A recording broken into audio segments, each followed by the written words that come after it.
Moving to Japan has got to be one of the hardest things I've ever done.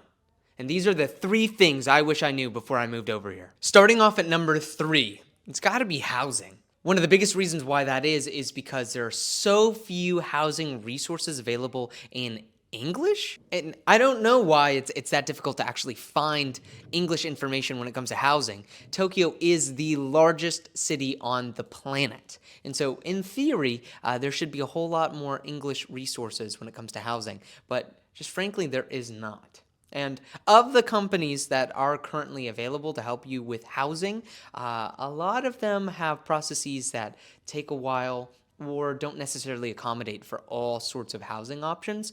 And so you kind of do have to balance through a couple of different companies and long lead times in order to secure housing over here. One other big issue with housing actually is that in order for you to actually get housing as a foreigner, they often do want to see that you are going to work here, that you're going to school here as a university student or as a language school student, which we'll get into that in a little bit. But, something that is engaging you in the country more long term. And so in order to get housing, you basically have to get a job or be coming here already with some sort of other program.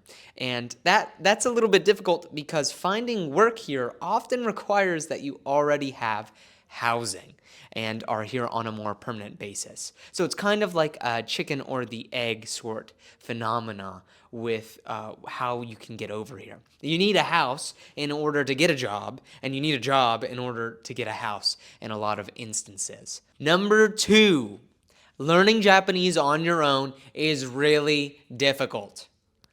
YouTubers, social media influencers, bloggers, all share these incredible stories of how they were able to learn Japanese on their own. And they even claim to be able to do it without ever visiting Japan, which is nuts.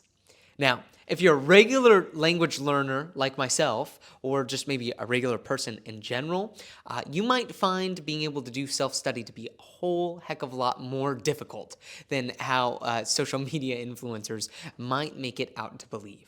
It isn't necessarily just as simple as watching anime without having subtitles on.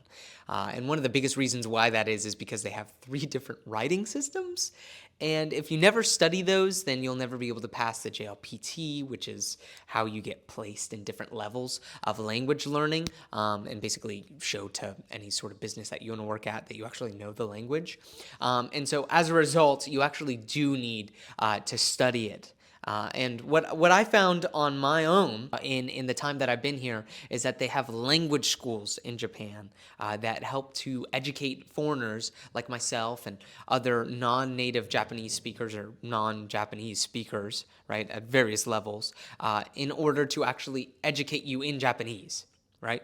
And that kind of, I wish I knew about that before coming over here because it would have saved me a lot of time and stress. First couple of months that I was here, I tried to do self-study, and I wasn't making a whole lot of progress. But as soon as I found out about language schools and started attending one, my Japanese level started shooting up, and now I'm able to have conversations with natives like this. 6時間でできるの？はい1日で？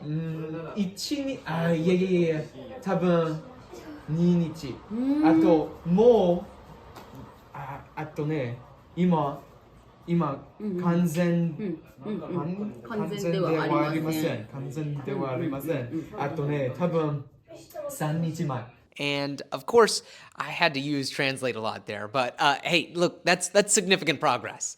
She was able to get a lot of my meaning, and I was able to at least share a little bit with her. And I will keep trying. So please wish me luck. And coming in at number 1, we have the Japanese language student visa. The Japanese language student visa allows you to come to Japan and learn the Japanese language for up to 2 years. And this is even if you aren't currently in college or high school. Now, there are a couple of exceptions, right? Like, for instance, the Japanese government does make it a little bit difficult for some nationalities to get a student visa. But if you're from North America or Europe, then you're most likely applicable. And what that means is that you can come to Japan and study for about 2 years, or maximum of 2 years, learning the Japanese language at a Japanese language school.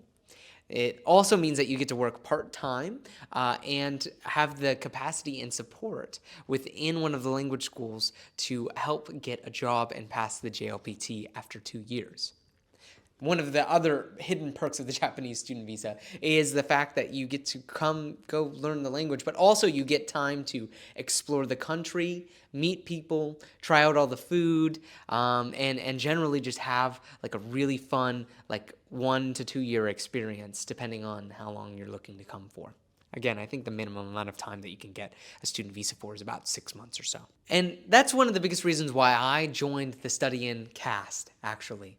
It's to help people like me who wanted to change their lives for the better, who saw themselves not necessarily happy with where they were at and wanting more out of life, and kind of interested in pursuing a path of coming to Japan in order to change their life up and explore new horizons.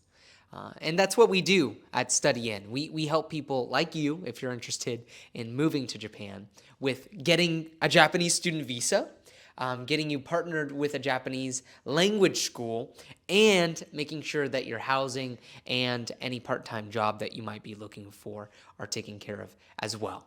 So if you're interested in coming to Japan on a more permanent basis, or even just on a short-term language school exchange sort of circumstance, then please click the link in the comments below or go through and find us at our website on studyinninja.com, and I will be looking out for you there. Thank you very much.